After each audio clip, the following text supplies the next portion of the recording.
2 கூடியவர் சனி. சனி 2 கூடிய தனாதிபதியாக இருப்பதால் சனி சம்பந்தப்பட்ட விஷயங்கள் எல்லாம் உங்களுக்கு பணம் தரும்.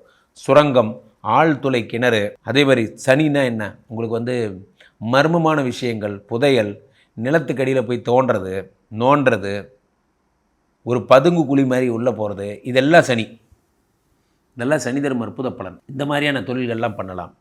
மர்மமான இடம், அது உள்ளே என்ன இருக்குன்னு தெரியாது, அந்த மாதிரி, இதெல்லாம் சனி. ஸோ துப்பறிவு, புலனாய்தல், இதெல்லாம் சனி. சிசிடிவி கேமரா, இதெல்லாம் சனி. சனி பகவானுடைய அருள், சனி சம்பந்தப்பட்ட விஷயம், கருப்பு கலர் ட்ரெஸ்ஸு, கருப்பு கலர் வஸ்திரங்கள், கருப்பு கலரில் எதை பண்ணாலும் உங்களுக்கு அதுக்கு பண வரவு உண்டு. ஐயப்பன், ஆஞ்சநேயர் சிலைகள் வீட்டில் வச்சுருந்து, விஷ்ணுமாயா சிலைகள்லாம் வீட்டில் வச்சுருந்தீங்கன்னா பணவரவு உண்டு. எள்ளுடால் செய்யப்பட்ட விஷயங்கள், எள்ளு செடி உங்கள் வீட்டில் சுற்றி எள்ளு செடி, எள்ளு இருந்ததுன்னா அது எப்படி தூவி விட்டிங்கன்னா செடியாக முளைக்கும். உங்களுடைய கார்டனில் நிறைய செடி இருக்குது, எள்ளு செடி இருக்குது, எள்ளு இருக்கிறது அவ்வளோ நல்லது. ஏன்னா அதான் சாட்சாத் சனி. அந்த எள்ளு செடி வளர வளர உங்களுக்கு பணமும் வளரும்.